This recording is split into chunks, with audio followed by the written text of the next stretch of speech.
bring in Marc Chandler, Brown Brothers Harriman, who got grayer this week. Making Sense of the Dollar, your book. Help us here.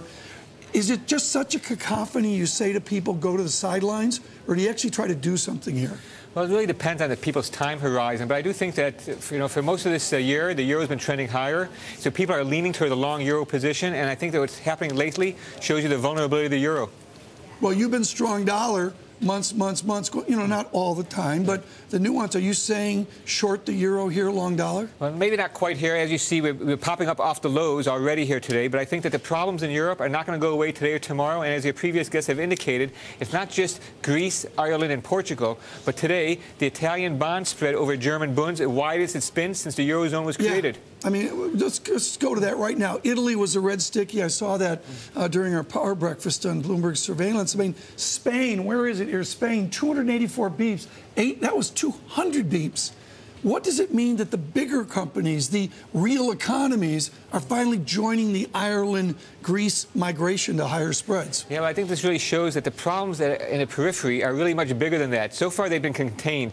That is, we talked about this before, the correlation between Spanish bonds and Portuguese bonds had become decoupled. Now they're moving more in sync. Yes. And this is a problem. This means that solving the Greece problem, like the vote next week, might not really ease the tensions completely. What seems to me is every time we get some good news, the euro is rallying less and less. Yeah, we're going to bring this back. We just showed this with microchlority. This is just what Marc Chandler's talking about. I normalize Ireland, Germany with, well, we're going to do that one. Can you bring me up Elegant Chart 1, Rex? See it? There it is. Dublin on a path to Athens. We've already showed this. The white line is Ireland, Germany. The yellow line is Greece, Germany, normalized back 1 year. Ireland accelerating to that Greece pain, and we could put Spain on that. The last couple of weeks is bloody. Yeah. I think what people haven't come around with yet in Ireland is this, that the problem with Greece was that the EU decided that Greece could not go back to the capital markets next year. We need a second bailout package. Same thing I think they're going to have to do with Ireland. In a few months, they're going to realize Ireland can't go to the capital markets next year either, and we'll have to have this. This is really a dress rehearsal. Not just, so Greece is a dress rehearsal, later it's going to be Ireland. Okay, dress rehearsal, here's a long-term view, and let's see if Chandler, with a stronger idea, 4-decade weak dollar policy, there it is, we're down below the depths pre-strong Reuben dollar, we're down below the pre-Plaza Accord boom. Does it just reversion to the mean? I mean, are you right because a dollar reverts, or is there something more structural and permanent about this recent dollar weakness? Yeah, I don't know anything about the foreign exchange market that's permanent. I don't know of it. That is that we have these huge trends, and I think that many people have exaggerated how bad things are for the dollar. That is, the euro is going to be a pretender. The Japanese yen is going to be a pretender and challenge the dollar. Now people think it's going to be the Chinese currency. And as you know, Fitch in the middle of middle of April, cut China's outlook on their debt, which is already rated below the U.S. Right. Look at this chart. Meanwhile, I called this meanwhile back at the ranch earlier this week. Peripheral Asia booms. Forget about peripheral Europe. This is Asia without Japan. Mark, you just mentioned China. I mean, this chart is like the anti-dollar. We're all focused on Europe. Give us an update on the strength of Asia DXY. What you're looking at there, then, is the Asian currencies against the U.S. dollar. And many of these countries are experiencing some rising inflation pressures. But rather than hiking rates as aggressively as they might do, they've been allowing their currencies to appreciate.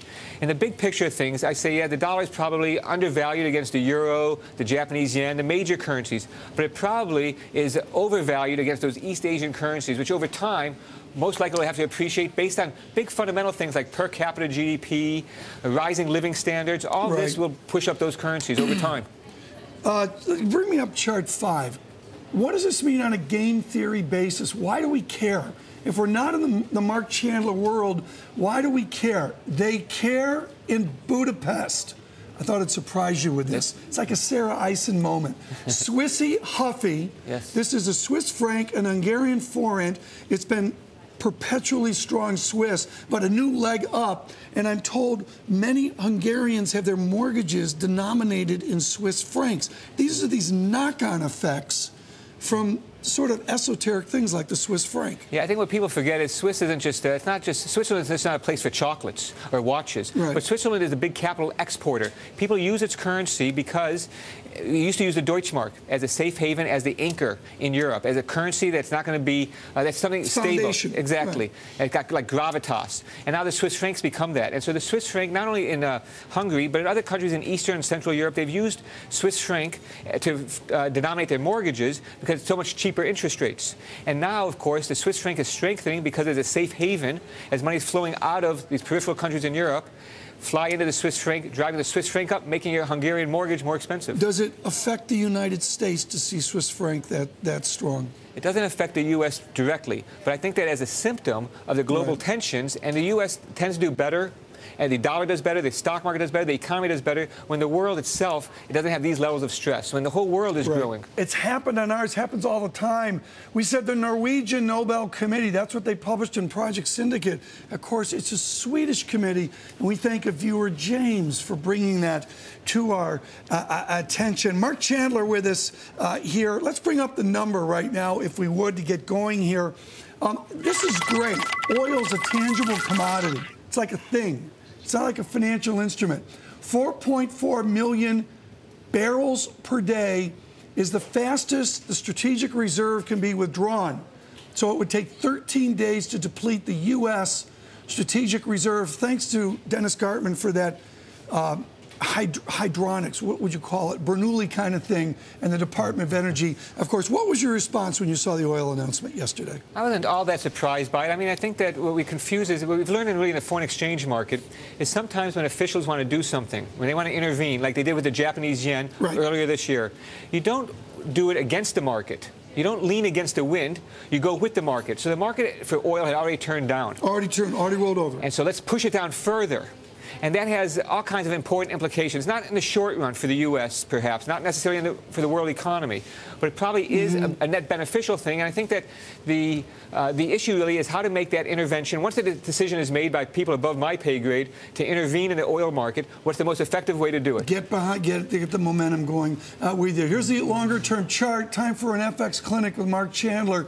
I love his book, The Myth, the Myths of the Dollar, brain freeze. It's called Making Sense of the Dollar. Making Sense of the Dollar, The Myths. Really good, short, sharp. No, Tom Keene says this, he's a dummy. This is what it really means. That's what Marc's doing. Here's a chart, NYMEX.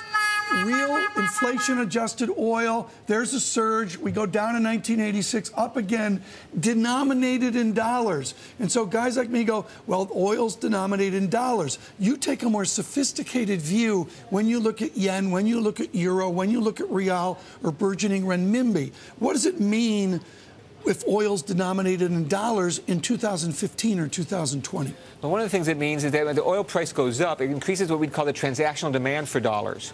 People who don't have dollars have to buy them to buy their oil. On the other hand, those countries that are selling the oil, what are they going to do with the dollars that they receive? They're going to put them in their reserves. Typically, OPEC countries do not diversify their reserves to the extent that, say, Asian countries do. Right. And so, therefore, those dollars are probably in safer hands, that is, more stable hands. But in general, though, it does lead to what we call a recycling of petrodollars. Higher oil prices tends not to be in the U.S.'s interest. As an economy, we tend to work better with cheaper energy inputs. On the other hand, there is this problem of shortage of supply, peak oil type of stories. In general, I think what's good for the U.S., lower oil prices, even though it might exacerbate the environmental problems. What we need to do is tax that to make sure that people change their behavior.